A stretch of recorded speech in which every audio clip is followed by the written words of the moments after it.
Item ಯಾವುದೇ ಇರಲಿ try ಮಾಡಿ ಆಚಿ ಚಿಕನ್ ಮಸಾಲಾ. ನಾಳೆ ಬಾಗಲಕೋಟೆಯಲ್ಲಿ ಉಪಚುನಾವಣೆಗೆ ಮತದಾನ ನಡೆಯಲಿದೆ. ಹೀಗಾಗಿ ಮತದಾನಕ್ಕೆ ಜಿಲ್ಲಾಡಳಿತದಿಂದ ಸಕಲ ರೀತಿಯ ಎಲ್ಲಾ ಸಿದ್ಧತೆಗಳು ಕೂಡ ನಡೆದಿವೆ. ಈ ಬಗ್ಗೆ ಡಿಸಿ ಸಂಗಪ್ಪ ಕೂಡ ಮಾಹಿತಿಯನ್ನ ನೀಡಿದ್ದಾರೆ. ನಾಳೆ ಬಾಗಲಕೋಟೆಯಲ್ಲಿ ಬೈ ಎಲೆಕ್ಷನ್ಗೆ ವೋಟಿಂಗ್ಸ್ ನಡೆಯುತ್ತೆ. ಹೀಗಾಗಿ ಮತದಾನಕ್ಕೆ ಜಿಲ್ಲಾಡಳಿತದಿಂದ ಸಕಲ ರೀತಿಯ ಎಲ್ಲಾ ಸಿದ್ಧತೆಗಳು ಕೂಡ ನಡೆದಿವೆ. ಜಿಲ್ಲಾ ಚುನಾವಣಾ ಅಧಿಕಾರಿಯಾಗಿರುವ ಡಿಸಿ ಸಂಗಪ್ಪ ಒಂದಿಷ್ಟು ಮಾಹಿತಿಗಳನ್ನು ಕೂಡ ಹಂಚಿಕೊಂಡಿದ್ದಾರೆ. ಕ್ಷೇತ್ರದಲ್ಲಿ 2.59 ಲಕ್ಷ ಮತದಾರರಿದ್ದಾರೆ. ಹೀಗಾಗಿ 322 ಮತಗಟ್ಟೆಗಳನ್ನು ಸ್ಥಾಪನೆ ಮಾಡಲಾಗಿದೆ. ನವನಗರದ ಕಾಲೇಜಿನಲ್ಲಿ ಮಸ್ಟರಿಂಗ್ ಕೇಂದ್ರವನ್ನು ಸ್ಥಾಪನೆ ಮಾಡಲಾಗಿದೆ. ಮತದಾನಕ್ಕೆ ಪೊಲೀಸ್ ಇಲಾಖೆಯಿಂದ ಭಾರೀ ಸೆಕ್ಯೂರಿಟಿ ಕೂಡ ನೀಡಲಾಗುತ್ತೆ.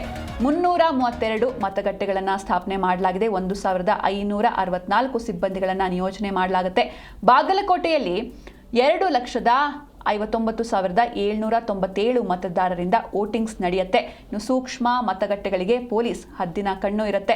ಮಹಿಳೆಯರಿಗೆ 2 ವಿಶೇಷ ಪಿಂಕ್ ಮತಗಟ್ಟೆಗಳ ವ್ಯವಸ್ಥೆಯನ್ನು ಕೂಡ ಮಾಡಲಾಗಿದೆ ಅಂತ ಜಿಲ್ಲಾ ಚುನಾವಣಾ ಅಧಿಕಾರಿಯಾಗಿರುವಂತಹ ಡಿಸಿ ಸಂಗಪ್ಪ ಅವರು ಮಾಹಿತಿಯನ್ನು ನೀಡಿದ್ದಾರೆ. ಬಾಗಲಕೋಟೆ ವಿಧಾನಸಭಾ ಉಪಚುನಾವಣೆಗೆ ನಾಳೆ ಮತದಾನ ನಡೆಯುತ್ತೆ. ಹೀಗಾಗಿ ಸಕಲ ಸಿದ್ಧತೆಗಳು ನಡೆದಿವೆ.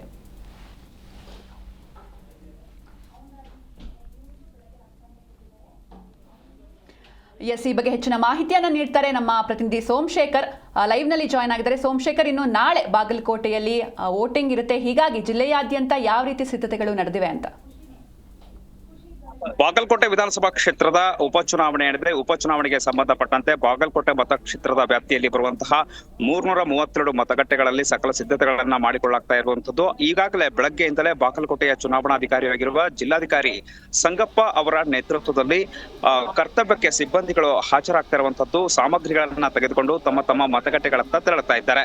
ಇನ್ನು ಬಾಗಲಕೋಟೆ ಉಪ ಚುನಾವಣೆಗೆ ಸಂಬಂಧಪಟ್ಟಂತೆ ಸಕಲ ಸಿದ್ಧತೆಗಳನ್ನ ಜಿಲ್ಲಾಡಳಿತ ಮಾಡಿಕೊಂಡಿರುವಂತದ್ದು. ಜಿಲ್ಲಾ ಚುನಾವಣಾ ಅಧಿಕಾರಿಗಳು ಸ್ಥಳದಲ್ಲಿ ಇದ್ದುಕೊಂಡು ಎಲ್ಲಾ ಸಿದ್ಧತೆಗಳ ವೀಕ್ಷಣೆಯನ್ನ ಮಾಡ್ತಾ ಇದ್ದಾರೆ. ಇನ್ನು ಬಾಗಲಕೋಟೆಯಲ್ಲಿ ಮತದಾನವನ್ನ ಶಾಂತಿಯುತವಾಗಿ ನಡೆಸುವ ಉದ್ದೇಶದಿಂದ ಈಗಾಗಲೇ ಪೊಲೀಸ್ ಇಲಾಖೆ ಸಾಕಷ್ಟು ಬಿಗಿ ಭದ್ರತೆಯನ್ನ ನೀಡಿರುವಂತದ್ದು. ಬಾಗಲಕೋಟೆ ಜಿಲ್ಲಾ ಪೊಲೀಸ್ ವರಿಷ್ಠಾಧಿಕಾರಿ ಸಿದ್ಧಾರ್ಥ ಗೋಯಲ್ ಅವರ ಮಾರ್ಗದರ್ಶನದಲ್ಲಿ ಬಿಗಿ ಭದ್ರತೆಯನ್ನ ವಹಿಸಲಾಗಿದೆ. ಸೂಕ್ಷ್ಮ ಮತ್ತು ಅತಿ ಸೂಕ್ಷ್ಮ ಮತಗಟ್ಟೆಗಳ ಸುತ್ತ ಸಂಬಂಧಪಟ್ಟಂತಹ ಪೊಲೀಸ್ ಇಲಾಖೆಯ ಸಿಬ್ಬಂದಿಗಳನ್ನ ನಿಯೋಜನೆ ಮಾಡಲಾಗಿದೆ. ಇನ್ನು ಪ್ರತಿಯೊಂದು ಮತಗಟ್ಟೆಗೆ ಒಬ್ಬ ಪ್ರೆಸಿಡೆಂಟ್ ಅಧಿಕಾರಿ ಹಾಗೂ 3 ಜನ ಪೋಲಿಂಗ್ ಅಧಿಕಾರಿಗಳು ಮತ್ತು ಒಬ್ಬರು ಹೆಚ್ಚುವರಿ ಅಧಿಕಾರಿಗಳನ್ನ ನೇಮಕ ಮಾಡಲಾಗಿದೆ.